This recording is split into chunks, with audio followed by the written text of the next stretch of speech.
அனைவருக்கும் வணக்கம்.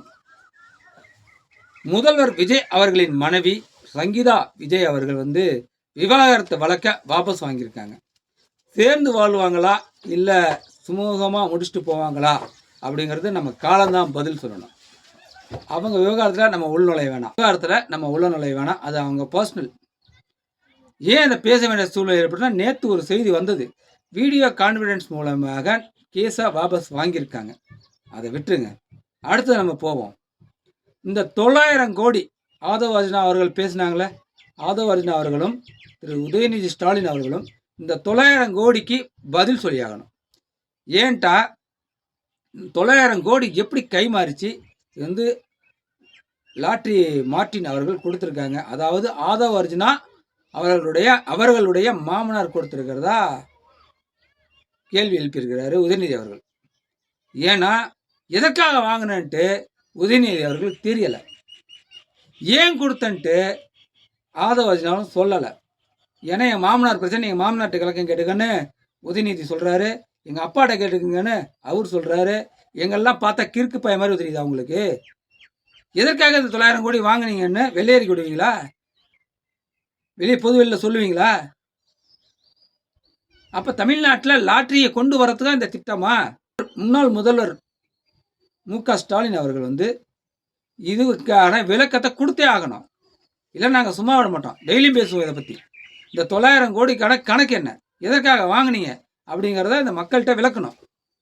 இந்த 900 கோடி எதற்காக வாங்கினன்ட்டு சொல்லிடணும்.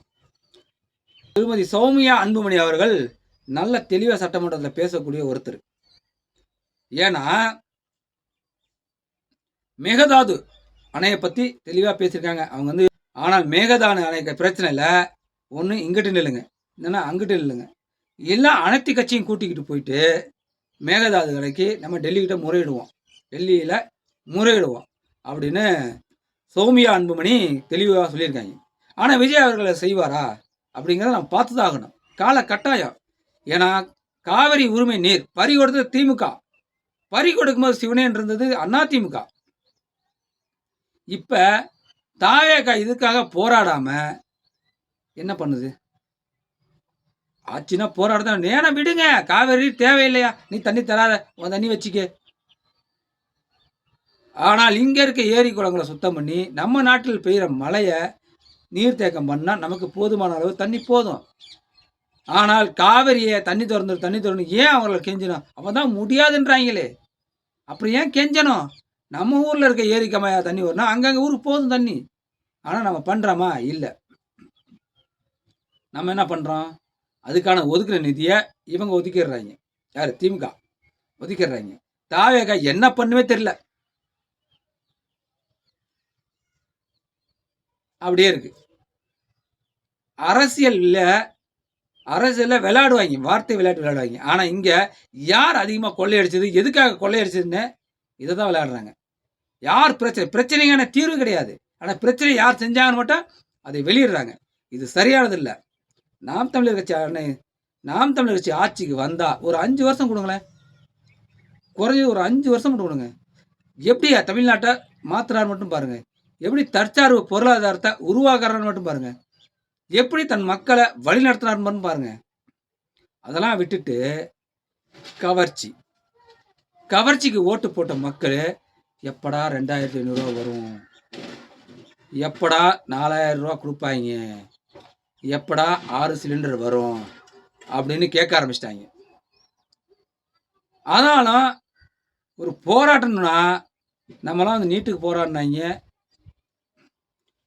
செவிலியர் போராடினாங்க. அதுக்கெல்லாம் வராத தாவேகா தொண்டர் விர்ச்சுவல் வாரியர்ஸ் உதயநிதி ஒரு வார்த்தை சொல்லிட்டாரு, காவிரி தண்ணியை பற்றி ஏதோ சொல்லிட்டாரு.